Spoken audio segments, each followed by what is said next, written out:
In a country with direct democracy, people can participate directly in politics. Everyone can help decide how the state, the cantons, and the communities are organized.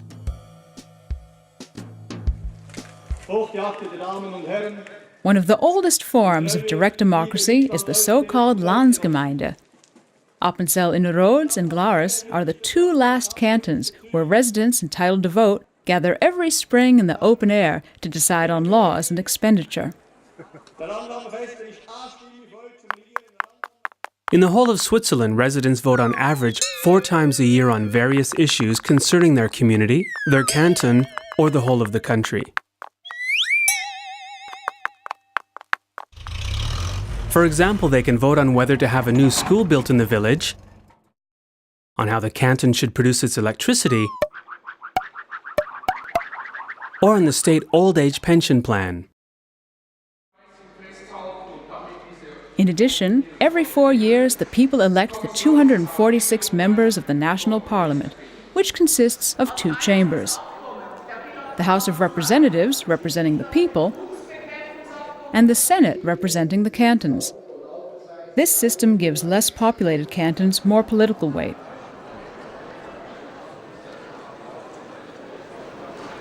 Parliament makes laws and elects the national government, which consists of 7 members of various parties.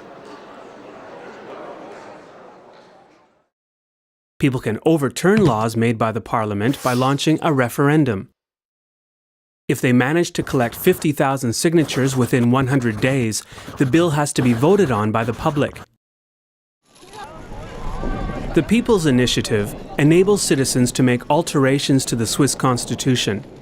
To hold a public vote on an initiative, 100,000 signatures have to be collected within 18 months. What are the pros and cons of this system? The main advantage is that it gives the Swiss citizens a lot of power in decision making. Every so often, several times a year, they can take decisions not just on who runs the country, but also on concrete proposals.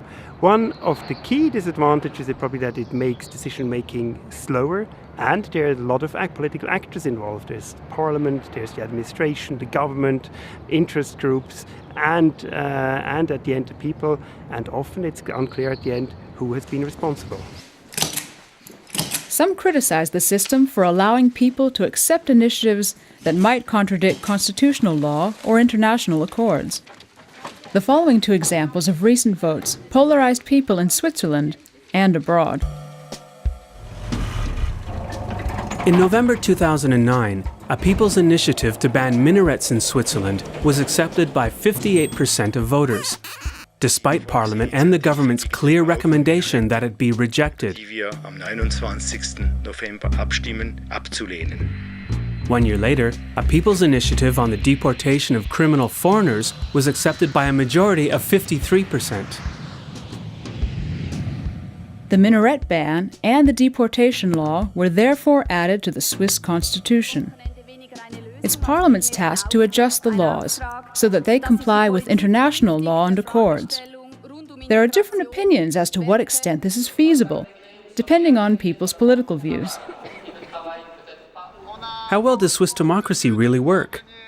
Considering the many possibilities for political participation in this country, could there possibly be a more democratic system? At the beginning of 2011, political scientists at Zurich University, as well as at the Social Science Research Center in Berlin in Germany, developed a democracy barometer for 30 countries. Surprisingly, Switzerland only ranked 14th. The study is controversial, but highlights other criteria that define a democracy besides active participation in the political process. In Switzerland, it sees shortcomings, for instance, in the lack of a constitutional court, in party financing, which is not transparent, and in the weak participation in public votes and elections. On average, only 2 out of 5 people eligible actually cast their votes. Despite some deficiencies, Switzerland's direct democracy is unique. Switzerland is the only system where direct democracy plays such an important role in decision making at the national level, when the votes on issues determine the political agenda to a great degree. It makes decision-making slightly less predictable because at the end it's the people that are going to decide and not just the elites. Together with neutrality and federalism, direct democracy makes part of the Swiss national identity. Not least, this unique political system helps unite the various languages, religions, and cultures in Switzerland.